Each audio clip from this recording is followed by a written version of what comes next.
አፈቅርሻለሁ እወድሻለሁ ከብዙ ስቃይ መከራ መሃል ፈትኜሻለሁ እወድሻለሁ የበኩር ፍቅር ዓለሜ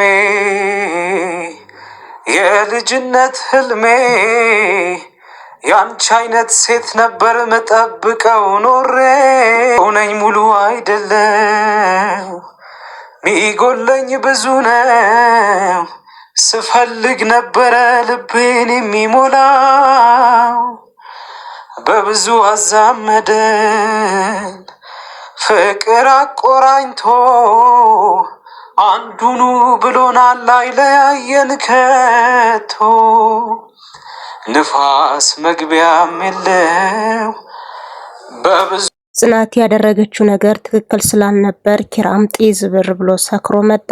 አሁን ላይ ማታ ማታ ቀለበቱን ሳትረሺው ቀን ቀን እንዴት ቀለበትሽን ትረሺዋለሽ በማለት በስካር መንፈስ አውልቆም ያስቀምጠዋል። እንደማይሽ ከሆነ የኔ ቀለበት ነፃነትሽን የነፈገሽም ይመስላል። ስለዚህ ያ ፍቅረኛ ተብዬሽ በስልክ የምታወሪው ሰፋ ቦርቀቅ ያለ ቀለበት ያደርግልሽና ነፃነትሽን ታገኛለሽ ይላታል። አድርጌት የተናደደችው ጽናት ከቤቴ አላድርም ወጥቼ ነው የሚያድረው ብዙ ፈላጊ እንዳለኝ ማሳየት አለብኝ በማለት ቤቱን ለቃም ትወጣለች። ጧት ሲነቃ አሁን ጥፋተኛ እሷ እያለች እንዴት ወጣችም ይላል።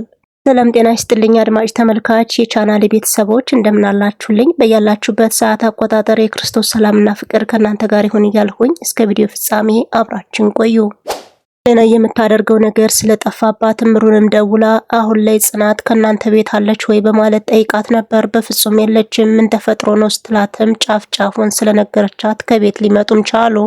ኪራም እነሱ መምጣታቸውን ስላወቀ መኝታ ቤቱን ገብቶ በልቡ ተኝቶ ነበር። ተነስ እነምሩ መጣዋል ቢባልም ሰውየው ግን ሊመጣ አልቻለም። አሁን ላይ ለሰው መናገር የለብኝም ነበር እንዴት ተናገረች በማለት ከብዙ ልመናና ጉትጎታ በኋላ ወደ ሳሎን መጥቶ ያለውን ነገር እንዲያስረዳም ያስገዱታል። እኛን ፈተዋለን ቢላቸውም በፍጹም የመጣንበትን ጉዳይ ሳንሰማማ አንሄድም በማለታቸው ያለውን እውነት ፍርጥ አድርጎ ነገራቸው።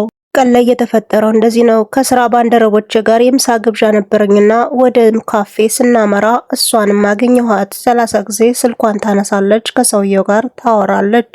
በዚህ ሰዓት በምንነጋገርበት ጊዜም ቀለበቷን ከጣቷ ላይ ስላላገኘሁት ክፉኛ ተናድጄ ስለነበር ሰክሬ ወደ ቤት የገባሁኝ። ማታ ያደረኩትን ነገር አላቅም። ጽናት አሁን ላይ በሆነ ባልሆነው መናደድ መበሳጨትና ነገሮችን አለማብራራት አሁን ላይ ችግር እንዳለ እየታየኝ ነው። ምን እንዳጠፋው አላቅም። የምሰራው ለትዳሬ ነው። ያጎደልሁባት ነገር የለም። በሃና ጉዳይም እንጣላለን በማለት ይነግራቸዋል።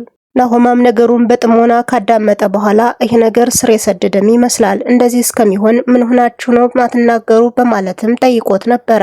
አሁን ትዳር ይዘን ምን ጊዜ ተጣላል በለ ናሆማም የጓደኛውን ባህሪ ጥንቅቅ አድርጎ ስለሚያውቀው ክፉኛ እንደተከፋም በደንብ ያስተዋለው ነው። እናም ጓደኛዬ ተረጋጋ፣ በቃ እኔ ጽናትን አናግራታለሁ በማለት እሱ እንዲረጋጋ ማደረገ። ጽናት ከቤት ስለሌለች አሁን ላይ ጆከርን ለመጥራት ወይኗንም አስቀምጣ ነበር። እንግዲህ በሰኒ ጉዳይ ላውራ ስለተባለ ጆከር ወደ ሳሎንም ሲያመራ ወይኑንም ያገኘዋል። ይሄ ደግሞ ምንድነው? እናም ለነገሩ ማብራሪያ ስላጣች ኪራና ጽናት ሲጠጡት የነበረው ወይን ነው ከዚህ ጋር የተቀመጠው። እናም ችግር የለውም ቁጭ በልና እንነጋገር ስለሰኒ ጉዳይ በማለት እንዲቀመጥ ማደረገች። ግን ደግሞ የምታሳየው አክት ሌላ ነበረ። ታሪያክትሽ ምንም አልተመቸኝም፣ ሌላ ጊዜ እኮ እንደዚህ አልነበርሽም በማለትም ጥያቄ አቅርቦላታል። ሌላ ጊዜ ትመችኛለሽ ስትላይ ነበር አይደል? አሁን የዛን ጊዜ እኮ አሪፍ ሰው ነበርሽ። እዛ ላይ እንደዛ የምልሽ ሰኒን ለማስቀናት ነው እንጂ ሌላ ነገር ካንቺ ጋር ፈልጌ አይደለም በማለት ያለውን እውነትም ይነግራታል። ብዙ ነገር ታፋጥጣት በኋላ ምን ፈልገሽ ነው እንደዚህ አይነት ሳይን የምታሳየኝ በማለት ሌናም ጆከር ክፉኛ ስለተናደደባት በቃ እኔ ወድጄ አይደለም አማይውና ቪዲዮ ቀርጸን ለሰኒ እንሰጣታለን በማለት ክብሮም ነው ይህን ሐሳብ ያመጣው በማለት ያለውን እውነት ፍርጥ ታረገዋለች። አሁን ለሰዎች ከማገዝሽ በፊት ለራስሽ ሁኚ በማለትም ጥሏትም ሄዳል። ሁለቱንም አንገራግሯቸዋል። ጆከር ክፉኛ ተናዶ ስለነበረ መንገድ ላይ ጓደኛዋን ስሸኝ በድንገት ሰኒን ያገኛታል። ሰኒዬ ስፈልግሽ ነው ያገኘውሽ፣ ችግር ተፈጥሯል በማለት ያለውን እውነት ንገረኝ ትለዋለች። ክብሮምና እሌና ተመሳጥረው እኔም ቪዲዮ አንስተው ላንቺ ልሰጡሽ ነበር፣ ከቤትም ጠርታኛለች፣ ግን ደግሞ እኔ ነቄ ስላልሁባቸው ጥያቸው መጥቻለሁ፣ አርፈው የሚቀመጡ እንደሆን አርፈው ይቀመጡ ይላታል። እኔም የሷ የሆነውን ነገር ሲነኩባት አትወድምና ወደ እነ ጽናት ቤት እየካለበችም ትሄዳለች። እኔም ከቤት ገብታ እሌናንም ማንቃት ነበረ።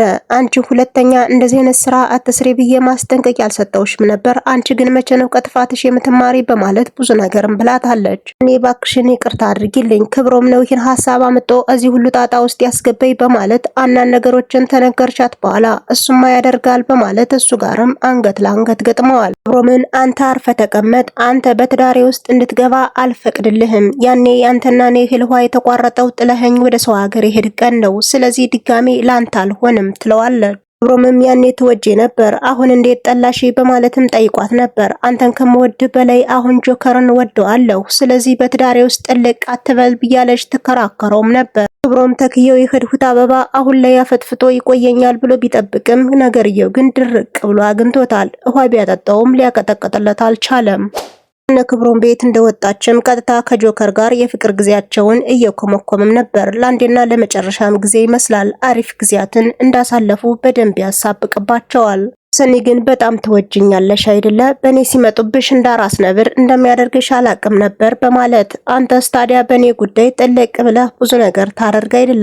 እኔማ ስለማፈቅርሽ ነው። ሰኒ ታዲያ ሰው አይደለችም አታፈቅርም ያለህ ማን ነው? እኔም እኮ በጣም አፈቅርሃለሁ በማለት እንግዲህ ከወትሮ በተለየ ፍቅራቸውን በይፋ እየተገላለጹ ደስ የሚል ጊዜያቶችን አሳልፈውም ነበር። መጨረሻው ግን አላማረም። ለያዩ ብለው ከተዝናኑበት ቦታ ወጣው ወደ የቤታቸው ለመሄድ ሽርንጉድ እያሉም ነበር። እና ይህን ጊዜ መቼ ነው የምንደግመው ብላም ሳጨርስ ፖሊሶቹ እጁን እንዲሰጥ ማስጠንቀቂያም ሰጡት። እኔም በነገሮቹ ስለተደናገጠች እኔ ነኝ ወንጀለኛ እኔን ያዙኝ ብትልም በፍጹም እኔ ነኝ ወንጀለኛ በማለት እጁንም ሰጥቶ ወደ ፖሊስ ጣቢያም ይሄዳል። እሷም እንደ እብድ እያደረጋት ወደ ቤቷም ትሄዳለች። ሰኒ ስለሆነውና ስለተፈጠረው ነገር አንድ ባንድ እያንሰላሰለች ስታለቅስ ማድራ ነበር። ግራ የገባት ራኬብ እህቴ ባክሽን መቼ ነው ሐሳብሽን የምታጋሪኝ? ያለውን እውነት ንገረኝ ባክሽ በማለት ስትለምናትም ነበር። እኔም ማምቀው የነበረውን እውነት ፍርጥ አርጋ ነገረቻት። እህቴ አሁን ላይ ነገሮቹ ተበላሽተዋል። እስካሁን እንዳታስቢና ነፍሰ ገዳይ እንዳትይኝ ነበረ ድብቅ አርጌ ያዝኩት። አሁን በጥሞና አዳምጪኝ ልንገርሽ በማለት አንድ ባንድም ነግራታ። ራኬብ የሆነውና የሰማችውን ነገር ከአቅሟ በላይ ሆኖባታል። እንዴት ማስተናገድ እንዳለባት ብቻ ሁሉ ሲከናወን እኔ የትጄ ነበር በማለትም ጠየቀቻት። ነገሮችን ለመሸንገል እያሰብንን ነበረ። ብዙ ነገሮች ሲከናወኑ አንቺ እንዳሰሚ ጥንቃቄ አድርገን ነው እንጂ ይህ ሁሉ ተፈጥሯል በማለት ያለውን እውነት ነገረች። እናም እህቴ አሁን ላይ ይቅርታ አድርጊልኝ እኔ ነፍሰ ገዳይ ነኝ ብትላትም አንቺ ነፍሰ ገዳይ አይደለሽም፣ ዝንቤ የማትገይ ልጅ ሰው ገደልሁ ስትይኝ ዝም ያልኩሽ አሁን የባሰ ነገር ገጥሞሽ ካልሆነ በስተቀር ጨክነሽ እንደዚህ እንደማታደርጊ በእህቴ ስለምተማመን ነው በማለት ተስፋም ሰጣታለች። ጆከር እስር ቤት ከገባ በኋላ ቦስክና እርግጫዎችን እያስተናገደም ይገኛል። ዘፈን እንዲዘፍንና ብቻ ለሻማም እንዲያወጣ አንዳንድ ጥያቄዎችን ተጠይቆ ዘፈኑንም በሚገባ ሚስቱን እያስታወሰም አንቆርቁሮላታል።